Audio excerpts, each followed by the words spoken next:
Librong ito ay rated SPG. Striktong patnubay at gabay ng magulang ang kailangan. Maaaring may masiselang tema, lengguwahe, karahasan, sexual, horror o droga na hindi angkop sa mga bata. Lang kaalam-alam si David na sinusundan na pala siya ni Camille dahil malakas nga ang hinala nito na may inililihim sa kanila si David at hindi siya kumbinsido na galing lang sa trabaho nito ang mga ginagastos nito sa loob ng bahay. Kaya naman dito tuluyan na yatang mabubuking ang pagpapanggap ni Beng. Dahil makikita ng dalawang mata ni Camille ang pagpasok sa sasakyan ni David na di kalaunan ay malalaman niya rin na si Beng o mas kilala nating Olga pala ang kinausap nito at tinawag nga na boss.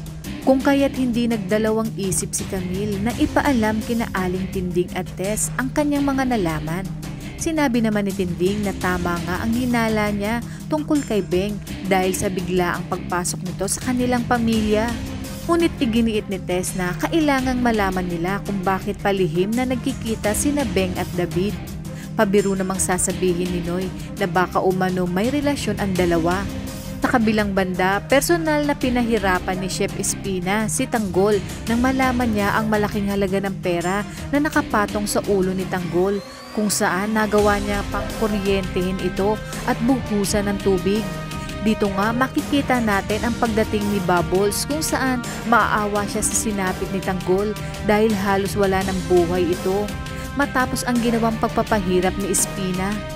Dadalhin niya ito sa isang lugar upang gamutin ang mga sugat na tinamo at nang nagkamalay na si Tanggol ay magpapasalamat ito dahil sa ginawa ni Bubbles.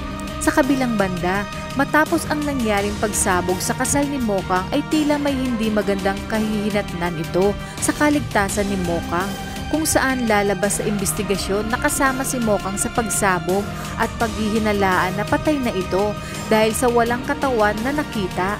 Ngunit isa kaya ito sa mga plano ni Olga na dukutin si Mokang at palabasin na patay na ito upang tuluyan ng maisakatuparan ang kanilang plano ni David.